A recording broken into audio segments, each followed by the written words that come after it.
Hello there. Thanks for joining us again on the Ambassador Talks. As always, I've got a great guest to have a general chit-chat conversation. You'll get to know more about him. Let me introduce to you today Mr. Kalwinder Dhindsa. Cal is, well, I won't say too much because Cal can introduce himself, but he's an incredible character from Derby, born and bred as far as I know, and I follow him every now and then on some of his social media. He's a big Rams fan, so if you're not a Derby County supporter, you might want to look the other way or switch off for a bit, but you're probably going to get a bit of Derby County in there as well. But Cal, introduce yourself.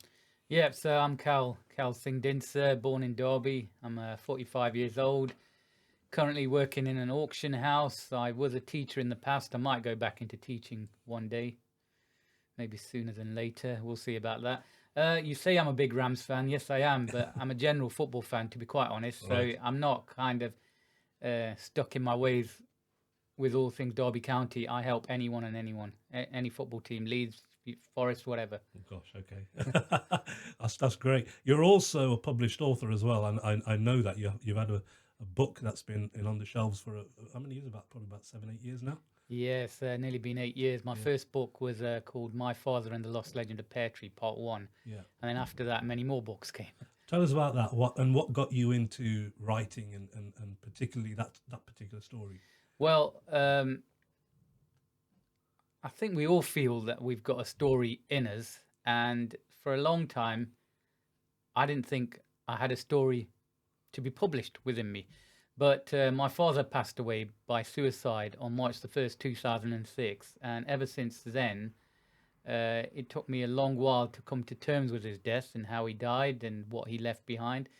And I didn't have many people to talk to at the time, or that I wanted to talk to, because I just felt that some folk just were not on my level to understand what my thought processes were. So I ended up writing things down, asking myself questions. Yeah.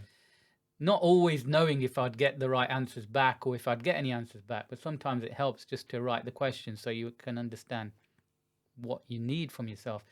And eventually, I just kept writing and writing and writing, and I ended up sharing some early chapters in blog form. And eventually, I thought, right, I need to finish this book. Yeah. And basically, it took me about 10 years to release that first book. Yeah. And so he passed away in 2006, and I released it in 2016. And for a long time, I struggled with releasing it because I didn't want to give too much out, too much of me away. But you're opening yourself up, aren't you? Completely. Yes, exactly. Yeah. And your family sometimes. From friends, from families.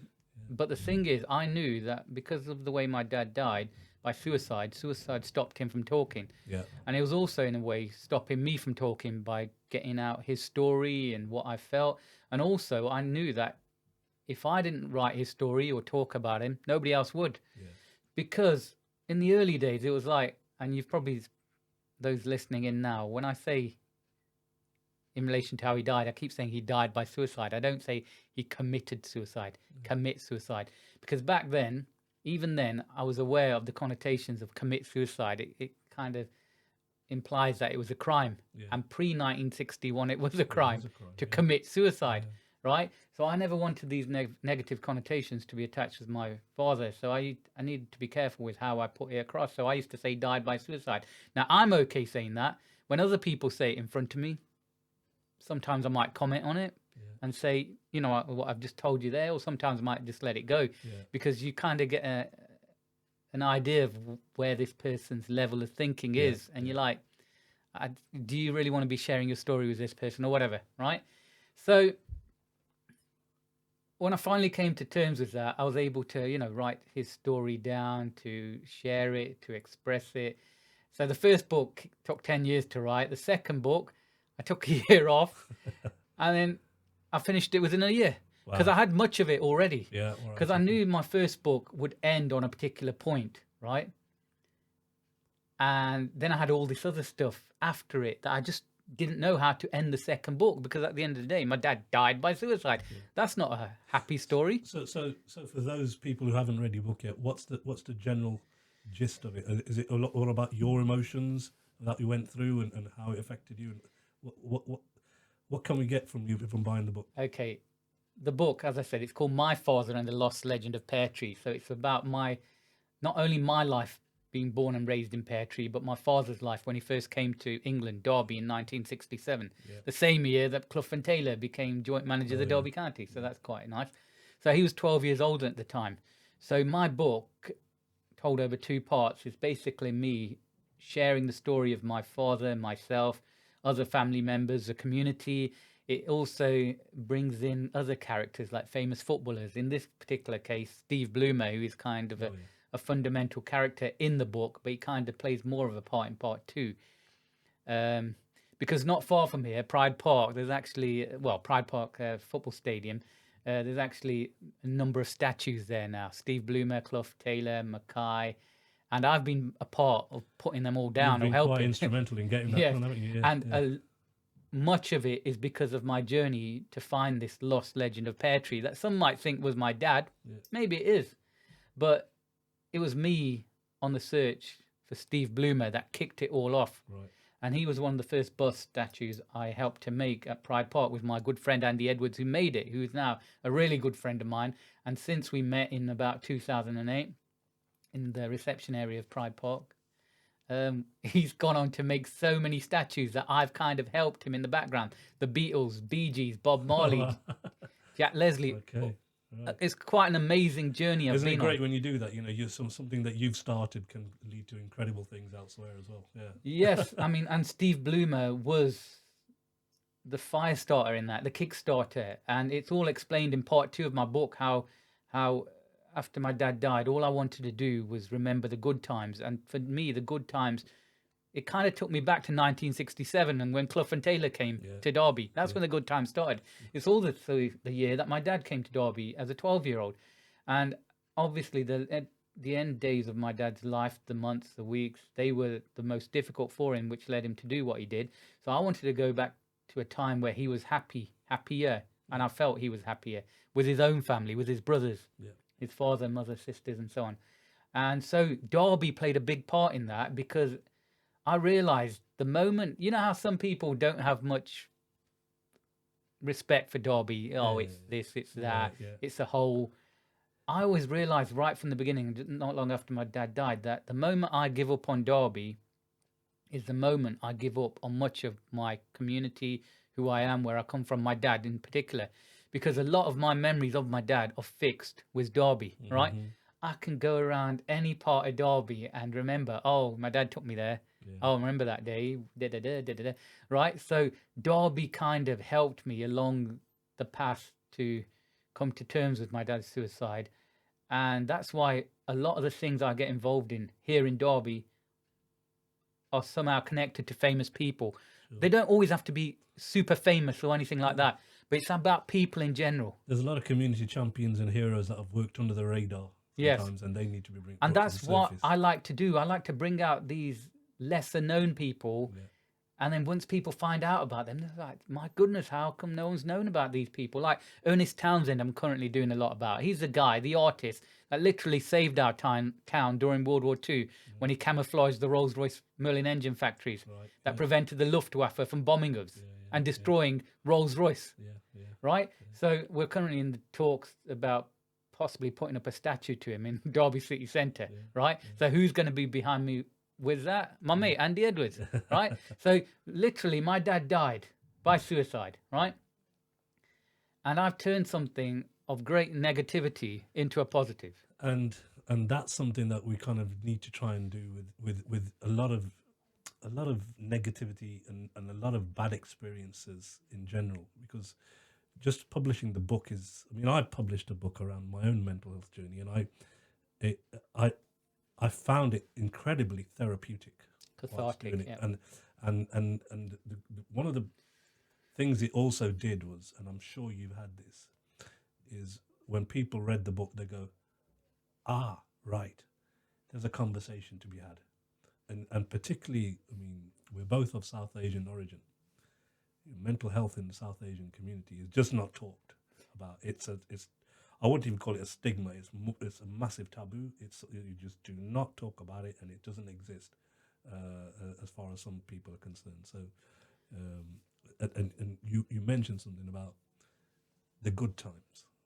They need to be talked about as well, because sometimes people think, well, this person's a constant depressive, aren't they? How do I engage with them?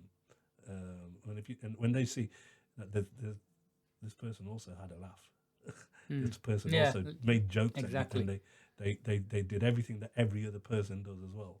It's just sometimes those bad days got the better of them. Suicide stops people from talking. Not only the person who has died by suicide, but friends and families in relation Yeah, to the person who's been bereaved. And it's not fair on that person. They had a life before that, and that's the life that should be celebrated. absolutely. In terms of my writing, after I'd finished those 2 books, I still had all these thoughts and ideas that didn't go into the books. Yeah. And I used to have them in my mobile. And what I ended up doing with all those thoughts and ideas was extrapolate them into poems. Right. So for the last 6 or so years, I've written like 450 poems. Wow. Right? A lot of it is on grief, and some of them are very short, the odd one's very long, but they're all in relation to the things I like that lift my spirits. So you mentioned that some people might chat to people like me and think, oh, he's very depressive. He's always going to talk about his dad, right? We don't want. Well, let's not talk to him, right? Yeah. But the thing is, I'm more than that, and that's what my poems do. They allow me to express the things that I like or want to celebrate, right? And if other people then read into that and look and realize, oh, I didn't know that, then it kind of perks their spirits up. Absolutely. So that's what I've always tried to do in the last few years. Neil Gaiman, the writer, once said, when bad things happen, make good art. Yeah. And that's literally what I've done. I use words, I've used pictures, I've used busts, statues, paintings. I was in a play in October at Derby Theatre. I was literally a small part, but a main character of Harry Hicken. The play was called Welfare. Oh, yes, and the people at Derby Theatre asked me if I wanted to be involved, because I went there to talk about other things, about how more of our community could be involved. And they're like, oh, we've got a play. Would you like to be involved? I was like, oh, okay. So I showed up, did the audition, passed it. And I got this part. And it's like 12 occasions I stood up at Derby Theatre and did my thing. And I had my old teachers from the past come down. Mr. Singh, you probably met him, Manjit Singh. Oh, yes. He's about 90 now. Yeah, he was my teacher at Village Community School, right? So I saw him in one of your videos. Yeah, we've interviewed him a couple of years ago. Yeah. Great character. So he came down with his wife, sat right at the front to see me. And he's always been a support for me during my time at Village Community. I write about him in my book very briefly, but he has mentioned how much of an inspiration he was to me as a Sikh. Mr. Singh, right? My English teacher. And I've met him so many times over the years. There's numerous teachers I've met of my own teachers at the Village Community School, at Pear Tree Junior School. And I just love that place. Even though you might go back now and think, oh, it's a wreck. People will say that it's a dead hole. It's my home. Every time I go round a corner, oh, I remember that with my cousin playing football, my dad, mum. There's a thing, you can go to any city you want. The people like to play their own city down sometimes, and it's only external people that kind of they pay tribute to what's going on in your city more than you do yourself, and you could say the same about your past schools and anything that's connected to your past. There's always going to be people say, well, no, that place you don't want to go. And the worst is, it's the people that were born and raised here, in most cases, that do that. Started in Pear Tree, off they go to Sinfin, and then Littleover, and then Heselton or whatever. You know what I'm saying? They go to the outskirts of Derby, and they totally forget where they were born and raised. But Pear Tree is the soul of the Punjabi Asian community in Derby. Pear Tree, Normanton. That's where we all started. Well, as you know, I did that video a couple of years ago, chatting to some of those early pioneers that came to the city, and you feel pretty rotten because you're living in the suburbs today, where all the heart and soul and the energy happened in Normanton, in Pear Tree, and every city's got a similar area where people, the brotherhood, sisterhood that happened in those days. You'd get the whole Punjabi community, you get the Indian community and the Pakistani community all working and living together, sharing each other's food, sharing each other's ideas and energy. You just don't get that. It wasn't just the Asians. You had the West Indians, Russians, the Ukrainians, Italians. They were all there. Absolutely. And to be honest, they're kind of all there now. They're just from a different part of Europe, right? So I've got nothing against all these people coming in, because we did that. Our parents did the same. right? But people need to have a respect for their communities. Like the other day, I live in Blaygreaves, Little Over now, and I was out with Hardyal Dhindsa, my namesake. He's not related, but he's a councillor in Blaygreaves now. And we were just litter picking around our neighbourhood because I was getting sick and tired of the dog mess. I was getting sick and tired of school children dropping their sweet wrappers. It's like, have some respect for your area. And the shops, the bins outside the shops, just littered, and it's just not nice. It isn't, and the thing is, I mean, community spirit is something that needs to come back as well. Pride in your own place where you live, pride in your neighbourhoods, and it's one of the things that I've also realised is missing now is just generally chatting to your neighbours. That's gone. You know, people. The only time you see your neighbours is when you walk out the door in the morning and you wave at each other. That's it, and you don't get time to talk over the garden fence anymore. In fact, most people build their garden fences so high now that you can't. I mean, my area is, there's quite a few elderly people there. Sadly, a few of them pass away every now and again. I've thankfully got a teacher of mine from Pear Tree Juniors who lives up the road. You'll probably know her through the links. I do know, right? Yeah. I'll mention her surname then, Miss Holmes, right? She was a teacher of mine at Pear Tree Junior School. And a few years ago, probably just before COVID, she passed my window. I was like, that's Miss Holmes. And then I couldn't meet her that time. But then another time, I met her, chatted to her. She's like, I live at da-da-da. I'm like, hold on, that's a few doors away from me. And, you know, a few weeks ago, I met her and we were talking about Remembrance Day. And she told me that her uncle had passed away during World War II. And his name was on the war grave down Little Over. So I went and found it. I was looking for others as well. I won't go into that. Derby County related. And I found her uncle on the war grave. And I found out that he had passed away during the Sheffield Blitz. Oh, yeah. And these conversations don't happen unless you talk to people. Absolutely. Right? Yeah. Let me just tell you about something, right? We're talking about mental health here. It's something that's constantly on my mind, right? Yeah. Suicide is always on my mind, right? Not in terms of me wanting to take my life, but because of what happened to my dad. But sometimes these kind of thoughts do come into my mind. Sometimes you just wish you weren't here and whatever, right? But it's like when I came in earlier, I met you in reception and you said, how are you, Cal? Yeah. And my stock answer was, all's good, right? Now, the reason I'm commenting on that is because I know we're doing a mental health podcast today, so I can be honest and tell you how I'm really feeling, right? But before I go into that, I just want to say, when that question is asked to me in the real world, right? If it's at work, someone asks me, I'll just leave it as all's good, right? Because I can't be bothered talking to them about my health and about what's going on in my family life, because I'm just there to work and they know it and they don't want to stand there talking 30 minutes about your life, although some would sometimes, right? I just want to go to work, do it, come back. If you meet someone just walking along the pavement in Blaygreaves and they ask you, all's good, because you don't want to keep them too long. And if you start saying, oh, actually, I've got my type 2 diabetes, you can see their eyes rolling a bit. But today, right, you asked me the question. I just said, all's good, because I saw you were busy, right? No, But at this moment in time, I'll tell you, if you're asking me how things are, I'll tell you, they're a bit difficult. Yeah. I've got type 2 diabetes. I was diagnosed in January 2021. And before that, I knew there was something up with me because I used to get constantly tired and everything, right?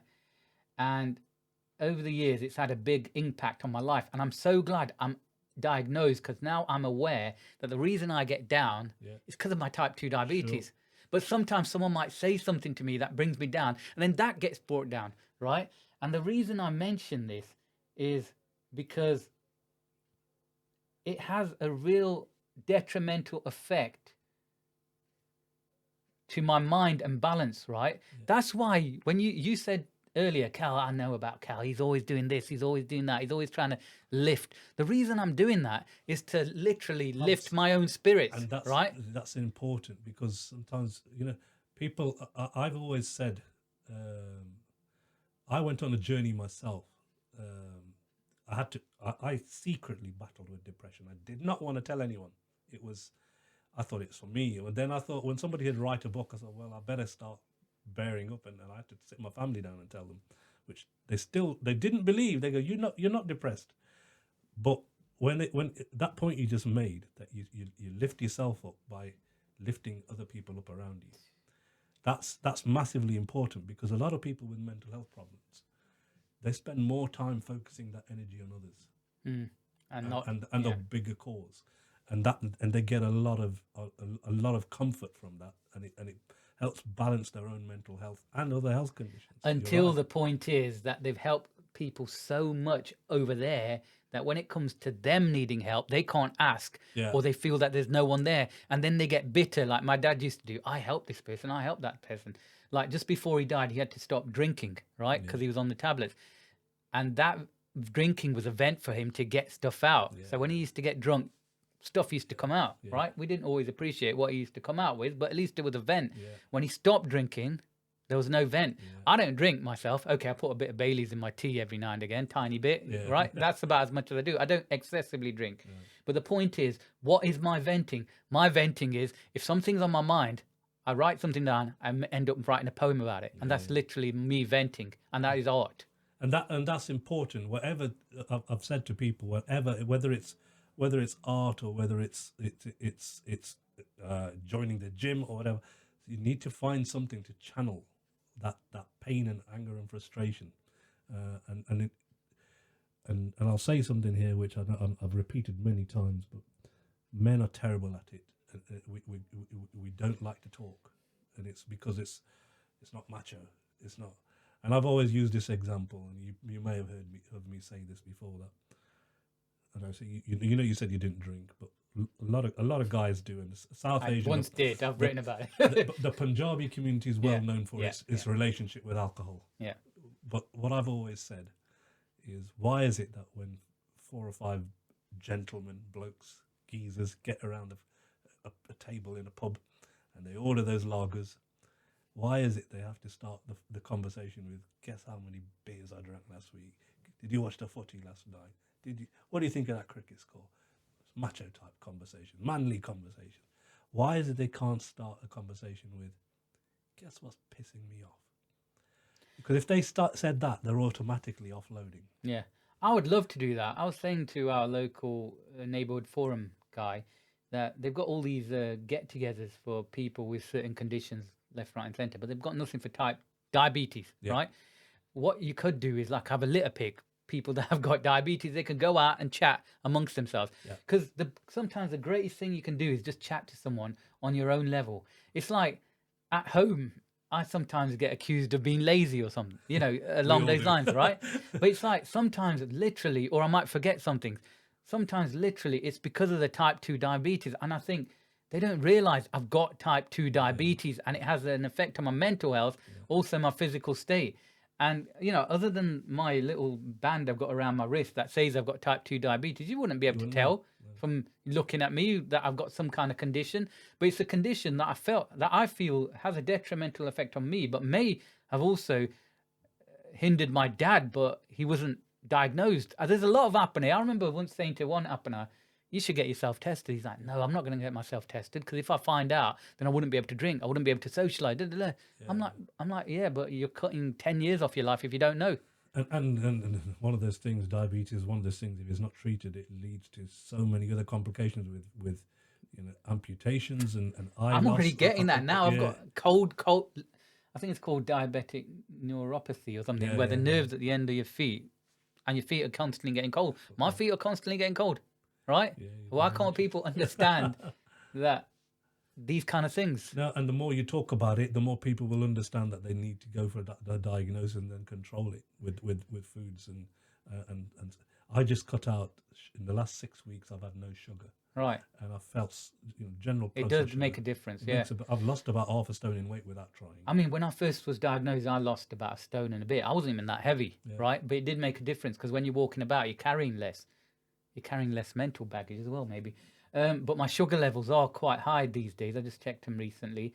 And it's like, if I could get that balance, life would be great. But that, again, I keep going back to this thing. That's why I'm constantly trying to do these things. But then every now and again, you bump into people that say something negative that totally brings you down. Oh, God, yeah. And I just get rid of these people from my life because it's like, if that's the kind of person you are, I don't need you in my life. You just got Friend, to get on family. with your own thing. You've got to get on with your own You thing. have to. And you know what? You wake up in the morning and right, this is my agenda for today, and I've got to deal with that.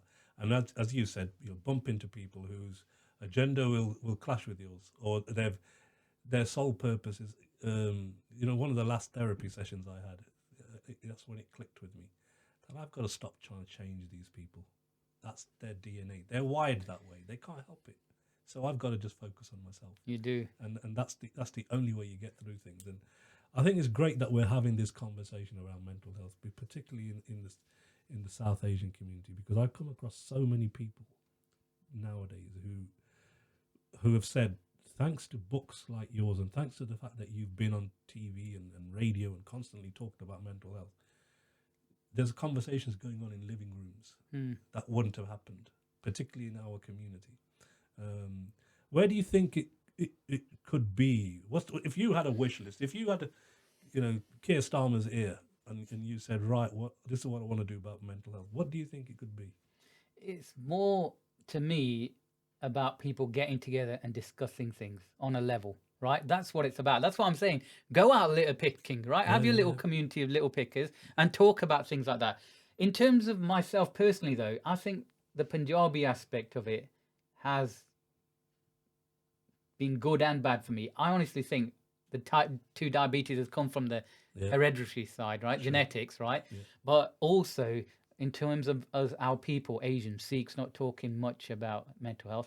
We've got this aspect of Sikhism called Chardi Kala, high rising spirits, positive mental attitude, right? When you got that on your bookshelf right at the top, whatever bad thing happens to you, remember Chardi Kala, right? That is not enough if you have a mental illness on the other hand, right? You can't just go to the Gurdwara and sit there for 3 hours a day and it'll be cured, right? It may be cured one day, but it has to be cured by a combination of faith, if you want to go down that road, of medicine, of therapy, of drugs maybe, of just talking to people, right? Going to the Gurdwara or the mosque alone, or some guy touching you, whatever, you know what I mean when I say that, is not going to cure you alone, right? And I think sometimes our community shuts ourselves off because when people like me and you then suddenly come along and say, yeah, we're actually depressed, we've got type 2 diabetes, they're like, well, if you believed in God, you wouldn't have any of that. Come off it, right? So if when we start saying things like that, they're like, right, he's the last guy we want in our Gurdwara talking to our people, right? He's a negative. He's not even got a turban on his head. He's not even, That's why I'm not an Amritdhari Sikh, to be quite honest. I'd rather be me as a Sikh as I am to give a voice to other people who look like me who can't say these things. And I think that it is important that people feel comfortable in if you start putting up rules and regulations about this is the kind of person I am and this is the kind of congregation I'm mixed in, then you've narrowed your ability to reach people. Once you follow the crowd, you can also get lost in the crowd, and that's why I don't like joining big groups and communities. And you mentioned earlier on that the Chardi Kala, which is a really important kind of principle to have in your life. And one of the things I've